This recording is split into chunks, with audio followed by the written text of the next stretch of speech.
Good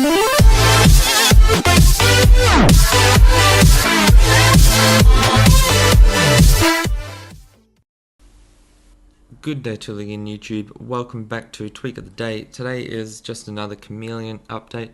Now I know I've done quite a lot of these, and just because I've been releasing quite a few updates for it, I will be doing some more new tweaks, hopefully twice a day now.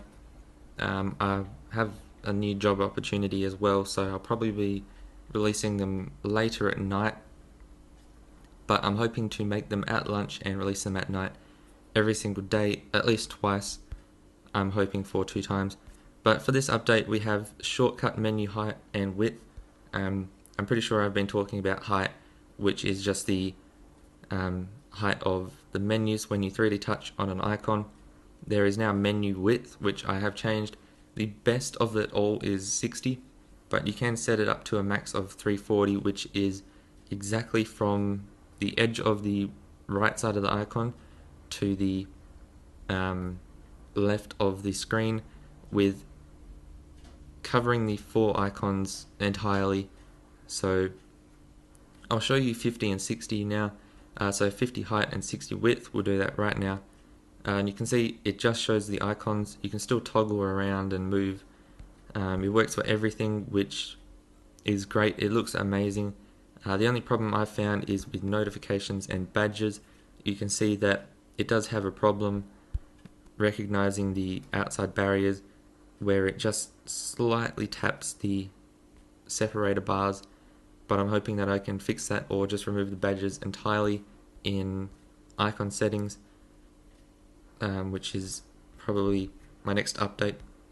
So the max one I said was 340, and I'll show you that right now. You always need to go back when you change the options for edit text boxes. So if you have the shortcut menu width and height, you will need to go back to enable them, unless I work out how to do it just by pressing return. But I'll show you at the moment. If I go down and press return afterwards, you'll see that it brings up the Twitter menu. I'll probably remove that completely just because I don't really like it in the first place. But we'll see this new width now. So it's 340 pixels, which should cover pretty much the entire screen, and you can see that it is even or centered pretty much perfectly. I think it needs to be a little bit more than 340, but for that it is pretty much the best.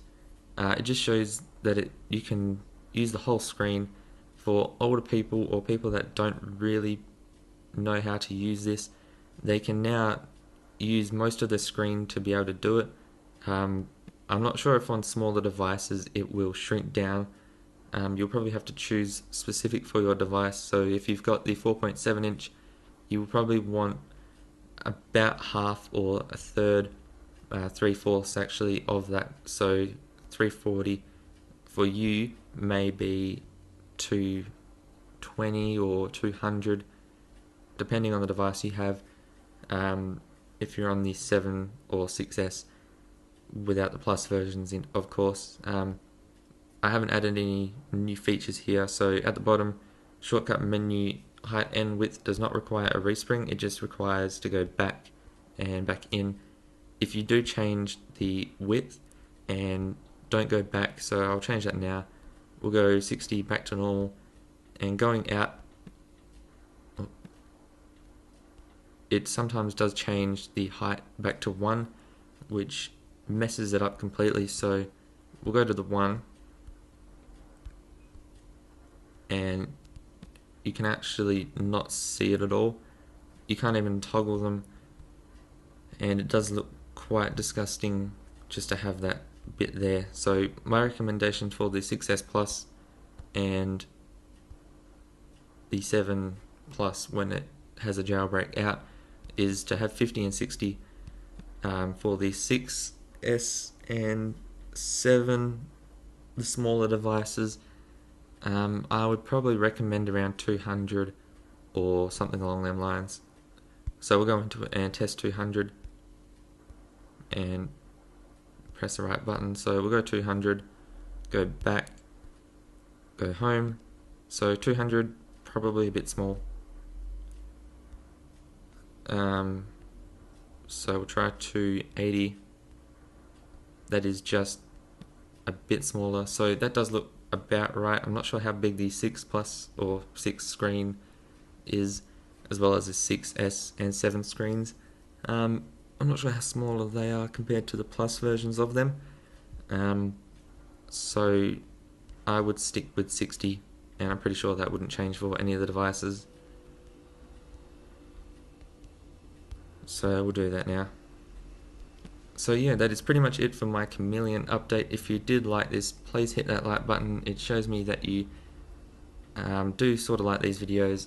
I won't be posting too many Chameleon updates. I just wanted to show you that I have both now done rows and heights, or widths and heights for the shortcut menus, and I wanted to show that it does work for pretty much everything. Weather's a bit of a problem, but everything else works perfectly. You can actually go into it now and use the devices. Everything works exactly as it should. 3D touch menus, tapping away from it will disable it. I'll probably get it so that I can disable the 3D touch completely for icons, just using a gesture recognizer, but we'll see what happens. But thank you,